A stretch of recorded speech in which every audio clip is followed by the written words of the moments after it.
Of Ujjain Madhya Pradesh. जैसा कि आपको पता है कि उज्जैन एक प्राचीन बौद्ध धर्म का बहुत बड़ा केंद्र रहा है और यह उज्जैन 600 BC में अवंती महाजनपद, जो 16 महाजनपद होते थे, उनकी राजधानी उज्जैनी के रूप में रहा है। और ये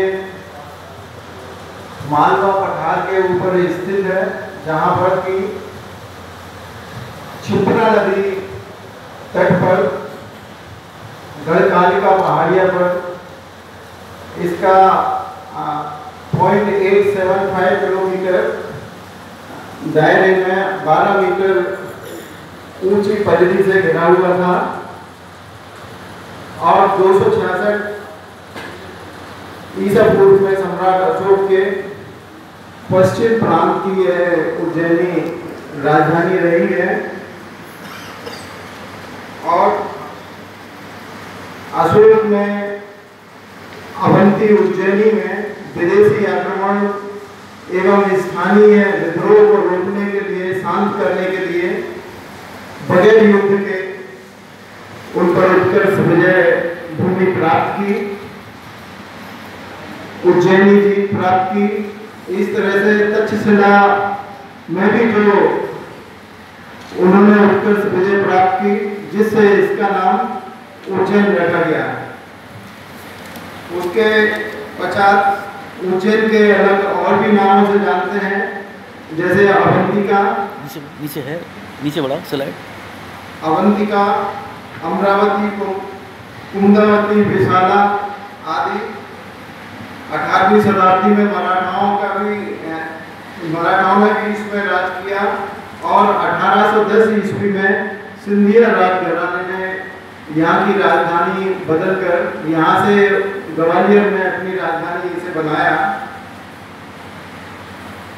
और उज्जैन में जिस समय कुंभ आयोजित किया जाता है, चूंकि गुरु सिंहस्थ राशि में होता है, इसलिए उसका नाम सिंहस्थ कहते हैं।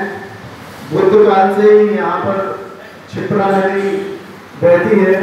क्षिप्रा का अर्थ होता है करधोनी के आकार की, इसलिए उसका क्षिप्रा नाम दिया गया है। ऐतिहासिक दृष्टि से 600 ईसा पूर्व में राजा प्रद्योत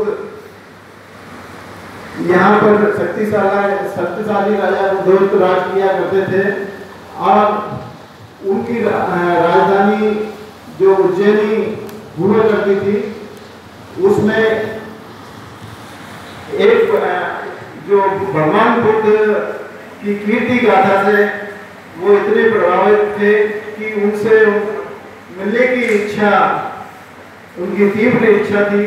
तो उन्होंने अपने अमात्य महाकात्यायन जी को वहाँ पर मगध भेजा और जब वह भगवान बुद्ध से मिले तो उनके उपदेशों से प्रेरित होकर उन्होंने भी वहाँ दीक्षा ले ली और वो एक बुद्धिस्ट आचार्य बन गए।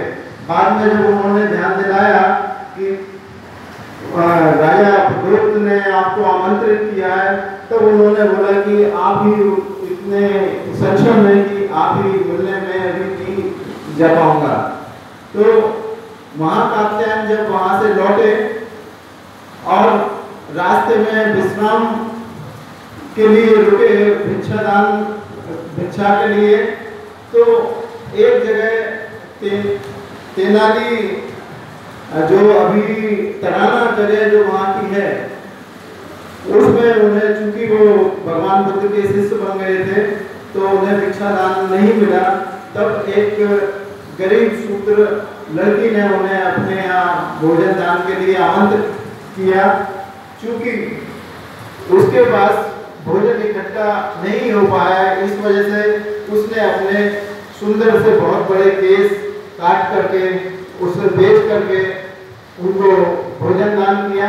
जब ये बात उन्होंने राजा प्रद्योत को बतलाई, तब उसके त्याग बलिदान से प्रेरित होकर उन्होंने उसको अपनी रानी बनाया और उनसे जो पुत्र पैदा हुआ वो गोपाल नाम का पुत्र पैदा हुआ, उनका नाम भी रानी का गोपाल माता कहलाया।